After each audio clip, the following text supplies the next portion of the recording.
राम राज्य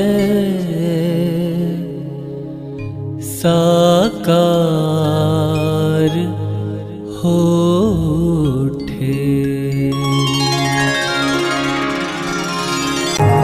दर्शन इतिहास का, दर्शन इतिहास का,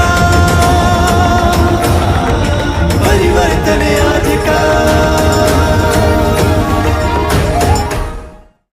बोलिए जय जय श्री कृष्ण, जय जय श्री कृष्ण। भगवान कृष्ण के संपूर्ण व्यक्तित्व को दर्शाते हुए महाभारत में एक श्लोक है, जहां कृष्ण है वहीं धर्म है, और जहां धर्म है वो कहते हैं वहीं विजय है। हम देखें कि हमारे महापुरुषों ने कृष्ण और धर्म को एक दूसरे का पर्याय बनाया। ऐसा क्यों है? कारण इसलिए क्योंकि कृष्ण जहां सूक्ष्म है, धर्म भी वहीं सूक्ष्म है। भगवान कृष्ण कहते हैं कि जन्म कर्म च मे दिव्यमेव यो वेति तत्वतः, कि मेरा जन्म और कर्म दोनों सूक्ष्म है, दिव्य है। साधारण दृष्टिकोण से कोई नहीं समझ सकता। और वो कहते कि यो वेति तत्वतः, जो तत्व से जानता है वही मेरे इस दिव्य रूप को समझ सकता है। और धर्म के संदर्भ में भी यही है। धर्म भी अति सूक्ष्म और गोपनीय है। कई बार ये होता है कि हम साधारण दृष्टिकोण से धर्म को जब समझने का प्रयास करते हैं और कृष्ण के व्यक्तित्व को समझने का प्रयास करते हैं तो हम धोखा खा जाते हैं, और कई बार हम धारणाओं में भी उलझ जाते हैं। होता यूं है कि कई बार धारणाओं को ही हम धर्म समझ लेते हैं, कारण कि प्रचलन, प्रथाएं, प्रतीक और चिन्ह, बहुत सारी ऐसी चीजें हैं जिनको हम पकड़कर बैठ जाते हैं और हमें लगता है कि शायद यही धर्म है। हमें लगता है कि यही धर्म है, और यही कारण है कि धर्म के मूल स्वरूप को हम समझ नहीं पाते। लेकिन महापुरुष समझाते हैं कि जैसे प्रकार चीनी है, चीनी का मूल स्वरूप उसका मिठास है। उसकी मिठास चीनी को परिभाषित करती है। इसी तरह जो धर्म है, धर्म ईश्वर को परिभाषित करता है। अगर हम धर्म को जानेंगे तो ईश्वर को भी अपने आप व्यक्ति जान लेता है। और इसलिए युधिष्ठिर कहते हैं कि धर्मस्य तत्वम निहितम गुहायम, कि धर्म का जो तत्व है अति गोपनीय है, अति सूक्ष्म है। वो व्यक्ति के अंतःकरण में प्रकट होता है। जब कृष्ण जैसा व्यक्तित्व जब जीवन में आते हैं तो धर्म को हमारे अंदर प्रकट करते हैं, और जब धर्म अंदर प्रकट होता है तब हम बाहर के कृष्ण को भी समझ पाते हैं, क्योंकि बाहर से अंदर प्रकट करने वाला भी साधारण नहीं है, वो अंदर प्रकट करता है। और तभी भगवान कृष्ण कहते हैं कि शाश्वतस्य च धर्मस्य, कि शाश्वत धर्म मैं ही हूं। क्योंकि धर्म और कृष्ण दोनों एक हैं, लेकिन ये समझ कब आता है कि जब धर्म अंदर प्रकट होता है। और कृष्ण कहते हैं कि जब धर्म का लोप होता है, जब वास्तविक धर्म को व्यक्ति जब भूल जाते हैं, तब कृष्ण कहते हैं कि मैं अपने आप को प्रकट करता हूं। प्रकृतिम स्वामधिष्ठाय संभवा मयात्म माया, कि प्रकृति को वश में करके मैं स्वयं का सृजन करता हूं और माया के द्वारा मैं प्रकट होता हूं।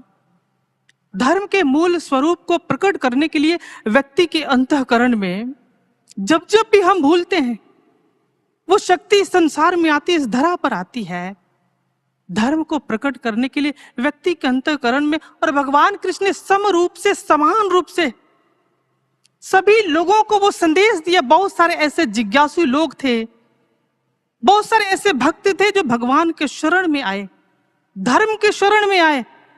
भगवान कृष्ण ने उसी धर्म को उस विशेष व्यक्ति के अंदर प्रकट किया जिसके बारे में युधिष्ठिर कहते हैं कि धर्मस्य तत्वम निहितम गुहायम, जो गोपनीय है, जो सूक्ष्म है, वो प्रकट होता है। और धर्म आयातित नहीं है, धर्म प्रकट होता है, थोपा नहीं जाता। भगवान ने प्रकट किया, लेकिन बहुत सारे ऐसे लोग तत्कालीन परिवेश में भी ऐसे थे जिन्होंने धर्म का विरोध किया, कृष्ण का विरोध किया, लेकिन फिर भी भगवान कृष्ण ने सबको सम रूप से, समभाव से, सबको समझाने का प्रयास किया। वो दुर्योधन को कहते हैं कि तुम्हारा जन्म राज परिवार में हुआ है, क्या तुम्हें धर्म का भान नहीं है? क्या धर्म का ज्ञान नहीं है? क्या तुम्हें अधर्म से भय नहीं लगता? तुम अधर्म करते हो। तो दुर्योधन कृष्ण से कहता है कि जनामि धर्म्यम, मैं जानता हूं धर्म को। कहता है कि जनामि धर्म्यम नच में प्रवृत्ति, धर्म को जानता हूं लेकिन मेरी उसमें कोई रुचि नहीं है, कोई मेरी इच्छा नहीं है, मेरी कोई उसमें प्रवृत्ति नहीं है। और आगे कहते हैं कि जनामि अधर्म्यम, मैं अधर्म को भी जानता हूं लेकिन मेरी उसमें कोई निवृत्ति नहीं है, मुझे उसे छोड़ने का कोई इरादा नहीं है। आप देखो कि दुर्योधन एक राज परिवार में जन्म लिया है, गुरु द्रोण और कृपाचार्य का जिसको संरक्षण मिला है, लेकिन फिर भी वो अधर्म कर रहा और फिर भी कहता है कि जनामि धर्म्यम, मैं धर्म को जानता भी हूं। धर्म को जानने का दावा भी कर रहा, फिर अधर्म भी कर रहा। तो ये कौन से धर्म को जानता है? आज बहुत सारे तत्कालीन परिवेश में भी दुर्योधन प्रवृत्ति से ग्रसित बहुत सारे ऐसे लोग हैं जो अधर्म करते हैं। समाज के ऐसे मुख्य पद पर बैठ करके वंचित का शोषण करना, अन्याय करना, अत्याचार करना, क्या वो अधर्म को नहीं जानते? क्या वो नहीं जानते कि ये बुराई है? लेकिन फिर भी वो करते हैं, क्योंकि धर्म के मूल स्वरूप को नहीं जानते, लेकिन जानने का दावा करते हैं कि जनामि धर्म्यम, मैं जानता हूं धर्म को। दुर्योधन की तरह अपनी धारणाओं को बांधा हुआ व्यक्ति, उसमें बंधा हुआ व्यक्ति, उसे लगता है कि मैं जो जानता हूं यही धर्म है। दुर्योधन की यही प्रवृत्ति थी। आज भी ऐसे बहुत सारे लोग हैं जिनकी यही प्रवृत्ति रहती है, जो समझने का और सुधरने का प्रयास नहीं करता। भगवान कृष्ण ने फिर भी प्रयास किया, दुर्योधन को समझाया, लेकिन देखा कि ऐसे प्रवृत्ति के लोग जो समझने का प्रयास नहीं करते। कृष्ण ने देखा अगर समाज को बचाना है, धर्म की स्थापना करना है, तो इस घटक को काट के अलग करना पड़ेगा। और भगवान कृष्ण ने जो नीति के ज्ञाता थे, जो रणनीति जानते थे, जो युद्ध नीति को जानते थे, उन्होंने एक नीति बनाई। और जो उस समय भगवान कृष्ण ने जो नीति बनाई, आज के मॉडर्न वॉरफेयर में आज उस नीति को कहा जाता है one enemy at a time, अर्थात एक समय में एक दुश्मन से निपटो, अनेकों दुश्मनों से एक समय पर नहीं। और भगवान कृष्ण ने वही नीति अपनाई, जो धर्म के लिए खड़े थे उनको साथ लिया, पांडवों को, अर्जुन को खड़ा किया, आगे किया। अर्जुन जिसके अंदर दो बातें, एक जो अति उत्साहित हो जाता है और दूसरा वो हतोत्साहित भी हो जाता है। भगवान कृष्ण अर्जुन को खड़ा करते हैं सामने, लेकिन अर्जुन कहता है कि प्रभु मेरे रथ को आप कर्ण की तरफ ले चलो, कभी कहता आप भीष्म की तरफ ले चलो, मैं देखना चाहता हूं कौन कौन लड़ना चाहते हैं। आप ये देखो कि अर्जुन अति उत्साह में है, और अति उत्साह में अक्सर क्या होता है कि व्यक्ति का मन और विचलित हो जाता है, लक्ष्य अब ध्यान से हट जाता है, उद्देश्य ध्यान से हट गया, अब सिर्फ प्रतिशोध रह गया है। और ऐसी परिस्थितियों में मन की तंतुएं इस तरह से बिखर जाती हैं कि व्यक्ति और विचलित हो जाता है, और विचलित होकर के और फिर हतोत्साहित हो जाता है। लेकिन भगवान कृष्ण जो नीति के ज्ञाता है वो जानते हैं, अर्जुन को कहते हैं कि नहीं, वन एनिमी एट इट, एक को चयन करो, ये जयद्रथ, एक कंटक को हटाओ, एक को स्ट्राइक डाउन करो, मार्ग खुलते चले जाएंगे, लक्ष्य के तुम करीब चले जाओगे। अर्जुन हतोत्साहित होकर बैठ गया है, लेकिन भगवान कृष्ण जानते हैं कि समस्याएं कहाँ हैं। समस्याएं अंदर है, क्योंकि मन विचलित है, द्वंद्व है, भ्रम की स्थिति है। भगवान कृष्ण खड़ा करते हैं। भगवान कृष्ण एक दूसरी नीति अपनाते हैं, और जिसको आज मॉडर्न वॉरफेयर में जिसको कहा जाता है कि रिवर्स किक स्ट्रैटेजी, ये रिवर्स किक स्ट्रैटेजी भगवान कृष्ण अपनाते हैं और अर्जुन को खड़ा करते हैं। ये रिवर्स किक स्ट्रैटेजी का एक व्यवहारिक दृष्टिकोण से समझने का प्रयास करें कि बहुत सारे ऐसे कार्निवोरस जीव को आपने देखा होगा कि कई बार जब वो अपने ओपोनेंट पर जब वो हमला करते हैं तो अक्सर होता है क्या कि सामने से अगर बहुत बड़ी ऐसी रिटेलिएटरी हंच अगर आए तो ये जो कार्निवोरस जीव वो पीछे हट जाता है, वो वहां लड़ता नहीं है, वो पीछे हट के खुद को कैमोफ्लेज कर लेता है, समय और परिस्थितियों का इंतजार करता, वो देखता है, वो समय को देखता है, परिस्थितियों को देखता है कि सामने का जो मेरा ओपोनेंट है ये अभी असावधान हो गया है, अभी ये असावधान हो गया है, और इसके जितने भी साथी थे जो इसको प्रोटेक्शन दे रहे थे, जो इसको प्रोटेक्ट कर रहे थे, वो भी कहीं ना कहीं डिस्पर्स हो गए, वो भी कहीं ना कहीं बिखर गए, और मौका देखकर फिर से हमला करता और इस बार मौका नहीं देता। ये रिवर्स की स्ट्रैटेजी भगवान कृष्ण ने अपने जीवन से समझाया। जब काल यवन मथुरा पर आक्रमण करता है तो भगवान कृष्ण को पता होता है कि यहां अगर मैं अभी रहा तो बहुत सारे लोग, साधारण नागरिक यहां मारे जाएंगे। भगवान कृष्ण उस स्थान को छोड़ देते हैं, वो छोड़कर चले जाते हैं। काल यवन कृष्ण को मारने के लिए पीछे पीछे चल पड़ता है। कृष्ण के इस व्यवहार को देख करके बहुत सारे लोगों ने उस समय कहा कि अरे ये रणभूमि से पलायन करने वाला है, ये रणछोड़ है, ये भागकर चला गया। लेकिन भगवान कृष्ण जानते हैं कि लड़ना ज्यादा जरूरी नहीं है, जीतना ज्यादा जरूरी है। वो पीछे हटे, रणनीति नहीं बदली, उद्देश्य नहीं बदला, परिस्थितियों को अनुकूल किया, परिस्थितियों को अपने फेवर में किया, संयोग को अपने फेवर में किया। क्योंकि जीतना चाहते हैं तो पहले परिस्थितियों को अनुकूल करना पड़ता है। अनुकूल किया और उन्हीं परिस्थितियों में, उन्हीं संयोग में फंस करके काल यवन मारा गया। ये होता है रिवर्स की स्ट्रैटेजी। पीछे हटो, हटना पड़े जीतने के लिए तो हटो, गिरना बुरी बात नहीं है, ये मानव का स्वभाव है, ये मानव का स्वभाव है हतोत्साहित होना, गिरना। लेकिन कृष्ण जैसा मार्गदर्शक हो तो हमें संबल प्रदान करते। भगवान कृष्ण ने यही किया, संबल प्रदान किया, अर्जुन को खड़ा किया। आज हम साधारण मानव देखे कि हम गिरते हैं, हम उठ नहीं पाते, कारण कि ये ऐसा संबल प्रदान करने वाला कृष्ण जैसा व्यक्तित्व नहीं है। कृष्ण ने अर्जुन को खड़ा किया और कहते कि अभ्यास ही न कौन थे, अभ्यास करो, तुम्हें लड़ना है मन से, विकारों से, जिसके कारण तुम्हारी भ्रम की स्थिति बनी हुई है। लेकिन सिर्फ बातों से नहीं, विचारों से नहीं। अक्सर कई बार होता है, लोग सोचते हैं कि भगवान कृष्ण ने अर्जुन को जो उपदेश दिया खड़ा करके कि अभ्यास है न कौनते, तो इन उपदेश को सुन करके वो आत्मबल जगा और वो खड़ा हो गया लड़ने के लिए। और ये सोच करके कई बार होता है कि गीता लोग पढ़ते हैं, सुनते हैं, सुनाते हैं, बहुत सारे से मोटिवेशनल स्पीकर से, उनसे भी सुनते हैं। लेकिन कृष्ण कहते हैं ये सुनना पर्याप्त नहीं है, क्योंकि यही गलती होती है।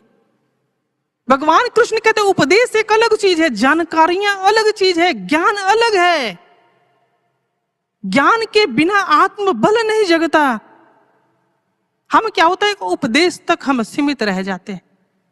लेकिन कृष्ण कहते हैं कि नहीं, उपदेशन्ति ते ज्ञानम, उपदेश अलग है, ज्ञान अलग है। और ज्ञानी नस तत्वदर्शनम, जब ज्ञान प्रकट होगा तब तत्व का दर्शन होगा। ज्ञान मिलेगा तो तत्व का दर्शन होगा। तत्व का जब दर्शन व्यक्ति करता है तब आत्मबल जगता है, तब आत्मबल जगता है।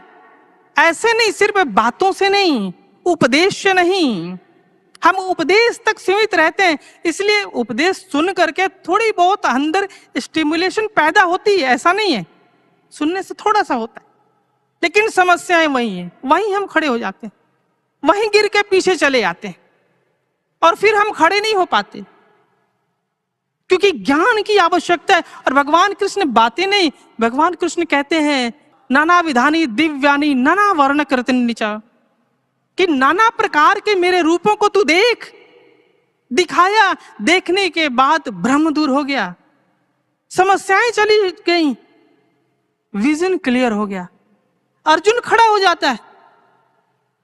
आज इस साधारण मानव को देखे कि वो खड़ा नहीं हो पाता, कारण कि उसने धर्म के तत्व को नहीं जाना, कृष्ण को नहीं जाना, ज्ञान को नहीं जाना, और इसलिए समस्याएं वहीं रहती। लेकिन अर्जुन ने देखा, जाना, आत्म बल जगा, और जब आत्म बल जगा तो ऐसा पराक्रम दिखाया कि वेद व्यास जी लिखते हैं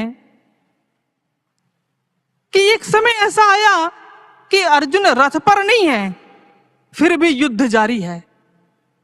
होता यूं है कि घोड़े जब प्यासे हो जाते, थक जाते, तो भगवान कृष्ण अर्जुन से कहते हैं कि ऐसा है कि घोड़े थक चुके हैं, कुछ समय के लिए हम विराम देते हैं। लेकिन अर्जुन उसी वक्त रथ से नीचे उतर जाता है और नीचे उतर करके पैदल और दौड़ करके युद्ध भूमि में युद्ध करने लगता है। और उसकी गति इतनी तीव्र है कि वेद व्यास जी कहते हैं कि अयम पार्थ कुतः पार्थ ऐसा पार्थ इति प्रभो, कि उसकी गति इतनी तीव्र है कि युद्ध भूमि में कुतः पार्थ ऐसा पार्थ, हर जगह पार्थ ही दिखाई दे रहा।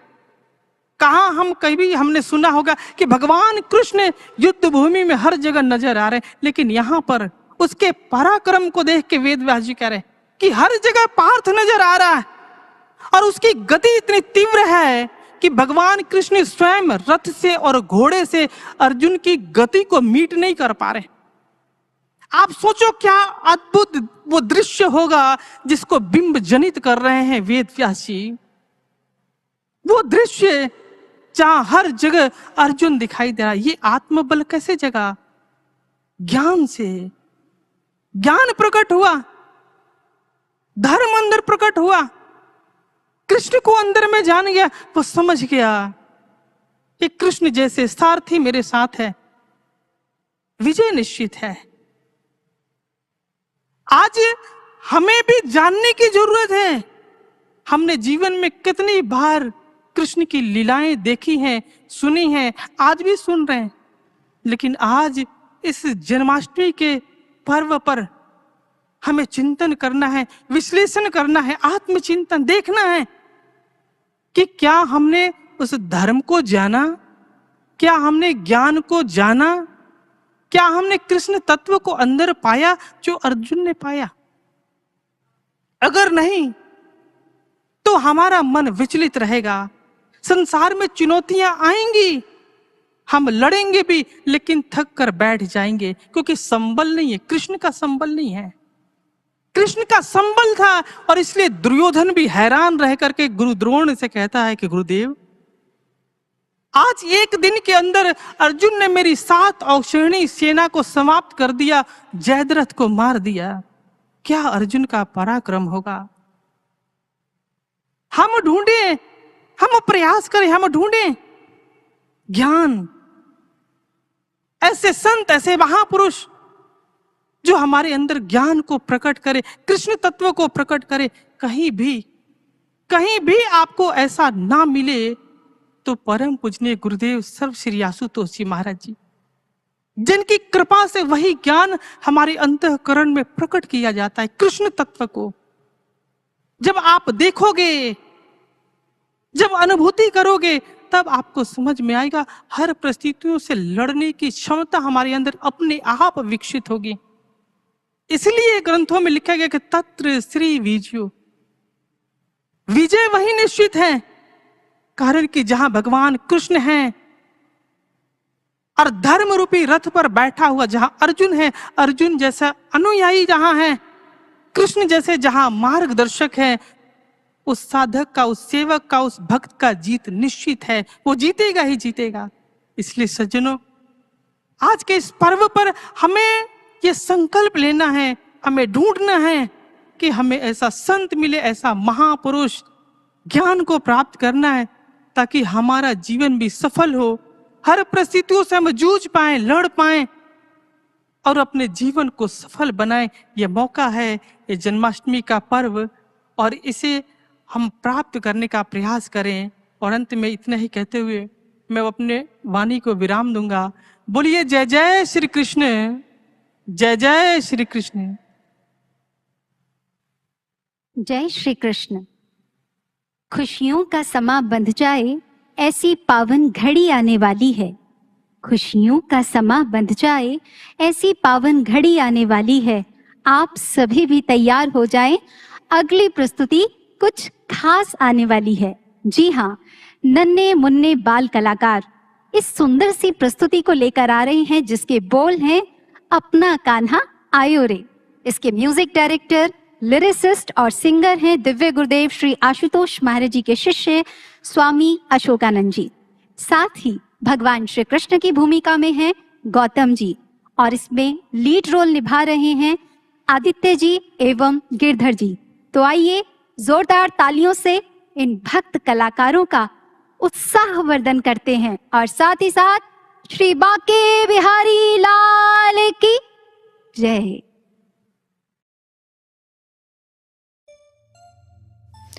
बाबा, वो हम मथुरा नगरी घूमकर देख ले। मथुरा घूमना है? बिल्कुल नहीं जाना। शांत होकर सब यहीं बैठे रहो।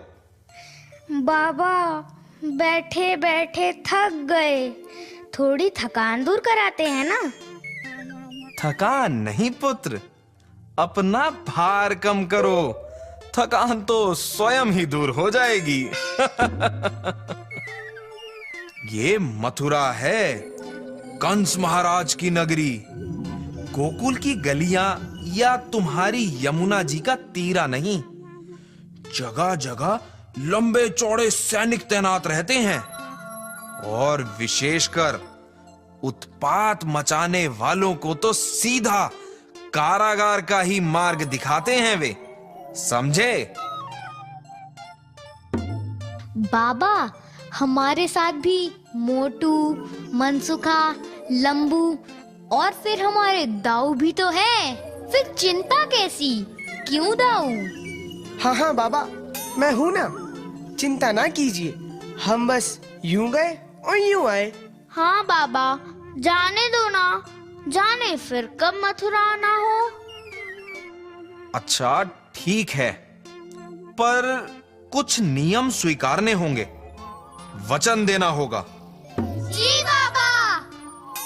पहला वचन, नगरी में कोई उत्पात बिल्कुल नहीं मचाना। जी बाबा, नहीं मचाएंगे। दूसरा नियम, हाट बाजार से कुछ खरीदना नहीं। तो उड़ा कर ले आएंगे। धत, ऐसा तो बिल्कुल ही नहीं करना। और तीसरा वचन, ग्वाल बालों, तुम्हें जो एक बुरी आदत है ना, बात बात पर अपने इस कन्हैया और दाऊ की जय जयकार करने की, वो क्या कहते हो तुम सब? बोलो वृंदावन बिहारी लाल की जय, दाऊ जी महाराज की जय। बस बस बस बस बस, ये बिल्कुल नहीं कहना। यहाँ कंस महाराज की जय होती है। जी बाबा, अब आज्ञा दे दीजिए ना। उचित है। अब जाओ और मथुरा का वैभव देखो।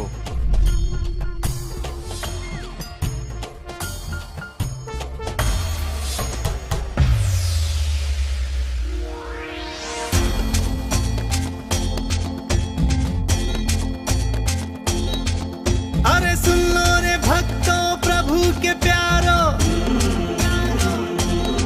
रे सुन लो रे भक्त प्रभु के प्यारो, मैं संदेशा लायो रे।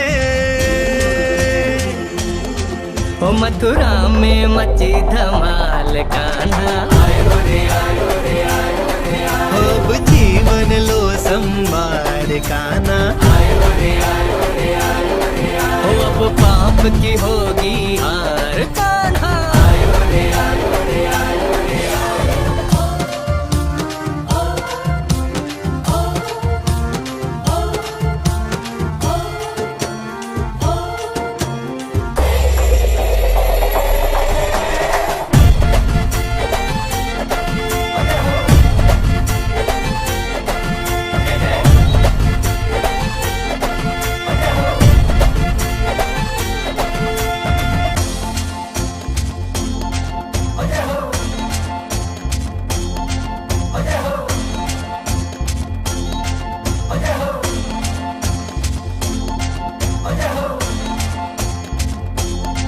तो बोलो बाके बिहारी लाल की। बोलो जयकारे मिलजुल के सारे, भव से वो कर देंगे पार रे, हमसे वो कर देंगे पार रे, हमसे वो कर देंगे पार रे।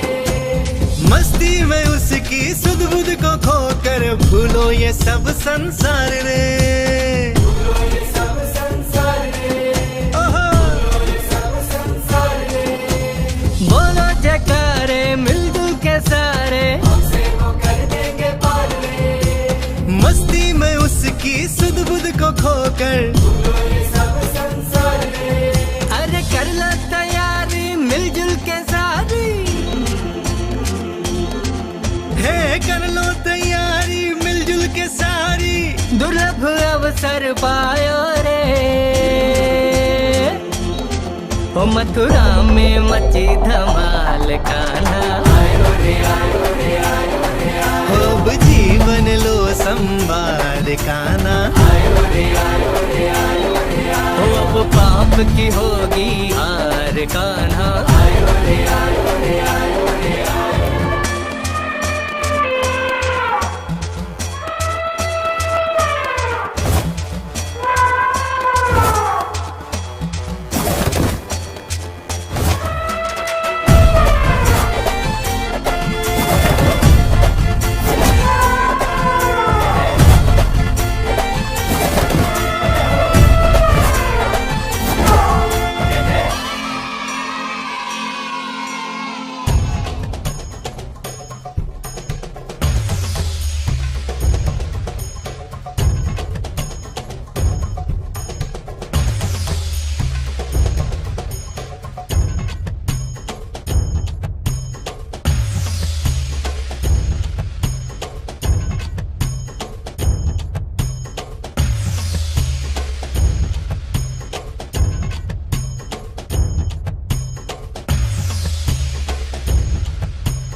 मथुरा नगरिया टूटे दिलों को जोड़ने, टूटे दिलों को जोड़ने, हाँ हाँ टूटे दिलों को जोड़ने।